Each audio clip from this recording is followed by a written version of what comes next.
Budayawan sekaligus sastrawan Betawi, Yahya Andi Saputra, meminta pasangan calon gubernur dan wakil gubernur di pemilihan kepala daerah atau Pilkada Jakarta kepada para calon pemilih tak hanya gimmick atau umbar janji semata. Hal ini diungkapkan Andi saat ditemui di kawasan Karet Kuningan, Jakarta Selatan, Kamis 13 November 2024. Ya, itu sebagai membangun karakter, sebuah gimmick atau seperti apa nih Bang Andi melihatnya? Saya kan udah mengikuti yang namanya pilkada ini sudah berapa kali ya dari zamannya Sutioso itu. Dari Bang Yos ya. Dan itu apa yang ditampilkan calon-calon paslon-paslon itu dari dulu sampai sekarang ya itu-itu aja. Biasa-biasa aja. Nggak ada hal yang baru. Emang mereka harus begitu. Biar terus Untuk lebih meyakinkan konstituen warga, maka dia kasih emblem pada dirinya. Saya pakai kopiah, saya pakai baju sadaria, kemudian saya minta didukung sama kesenian tanjidor, kayak dirinya sama ondel-ondel itu udah dari dulu, jadi nggak ada barang baru sama sekali. Nah, kalau dari Bang Andi sendiri, meskipun itu sudah berlaku, ya sudah seperti itu saja gitu ya Bang, nggak ada pembaruan. Tapi dari Bang Andi sendiri nih, sampai sekarang harapannya apa sih Bang? Kebudayaan Betawi ini harus lebih banyak kayak event, pagelaran, atau benar-benar itu jadi sebuah tradisi yang benar-benar melekat kayak sekarang. Misalkan apakah di semua gedung-gedung nih, ya sekarang kan ini temanya Betawi banget nih, gedung tempat abang. Terus atau mungkin kesenian Betawi dari pakaian itu dipakai buat bekerja, akhirnya dipakai untuk hari khusus, misalkan Jumat memakai baju adat Betawi, itu seperti apa nih Bang ke depannya kalau ada pemimpin yang baru? Pemimpin Jakarta itu dari dulu sampai sekarang seperti saya udah katakan tadi itu kan dia biasa-biasa aja. Cuman memang ada pemimpin yang harus dirujuk. Rujukan itu jatuh kepada Bang Ali. Jadi siapapun pemimpin di Jakarta ini harus ada rujukan. Dia harus hadir di tengah-tengah masyarakat sekaligus memberikan solusi. Bukan janji-janji, bukan segala macam. Jadi dia harus hadir, harus ada. Itu yang nomor satu. Yang nomor duanya dia harus menempatkan dirinya dia sebagai, kalau dia dalam keluarga itu dia anak yang paling tua.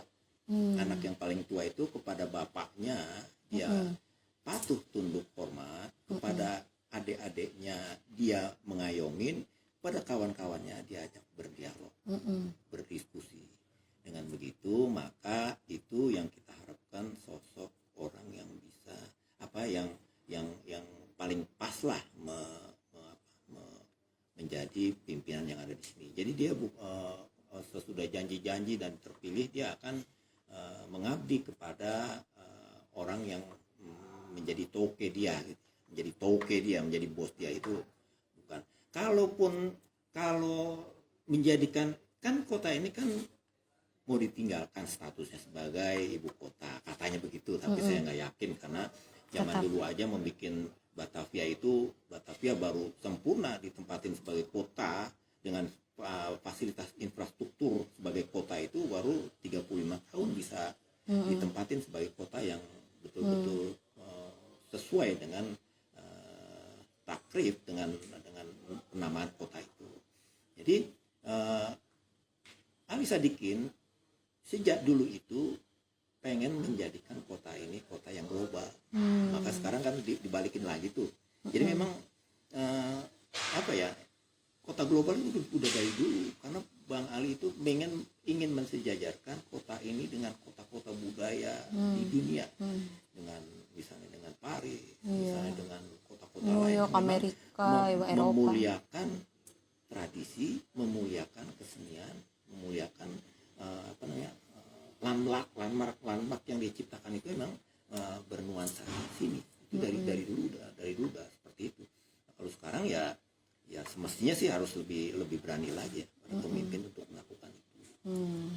Jadi ada banyak terobosan tuh harusnya baru ke kancah internasional kalau perlu ya Bang. Iya, jadi ya harus begitu. Kalau kan dari dulu begitu-gitu aja. Iya. Dari mulai kita tahu udah begitu ya. Ada yang punya moto seperti ini, moto begini kan biasa-biasa aja sebetulnya, nggak ada yang sesuatu yang lebih hebat ya, belum ada. Oke. Mungkin terakhir Bang Andi, kalau menurut Bang Andi berarti Bang Andi menekankan ya lo jangan pada gimmick deh, beneran nih cinta Jakarta ya Bang. Apalagi yang tadi Abang bilang meskipun memang status itu mungkin hanya status aja ya Bang, pada akhirnya Jakarta akan tetap jadi kota budaya yang sangat kental, kota bisnis begitu ya Bang. Nah, mungkin terakhir Abang ada imbauan atau ajakan buat warga Jakarta nih Bang di pilkada. Gimana nih Bang? Harus jangan golput, harus menggunakan hak suara karena kita perlu pemimpin 5 tahun ke depan gitu ya Bang. Gimana nih Abang imbauannya Bang? Ya begini ya, kalau memilih itu kan hak setiap kita. Dia boleh aja nggak memilih karena memang dia Masih bukan bingung ya, dia udah tahu lah. Cerita-cerita semua itu kan dia udah tahu. Tapi ya mari sama-sama kawan-kawan kita penuhin bilik-bilik suara itu dengan mencoblos apa yang menjadi pilihan kamu. Dengan begitu mudah-mudahan suara kamu itu menjadi suara yang memang memperbaiki keadaan kota ini, memperbaiki problem-problem, membetulkan problem-problem dan memberikan solusi bagaimana kota ini harus dirawat. Kalau secara kita kan seharusnya ya kita itu menjadikan kota ini sebagai emak kita. Jadi kalau kita kan punya ibu biologis yang melahirkan kita. Ketika dia ngidam bagaimana, kemudian ketika dia sudah 8 bulan, sudah 7 bulan, ketika dia sudah 9 bulan, ketika dia beranak, ketika dia menyusui, ketika tengah malam anaknya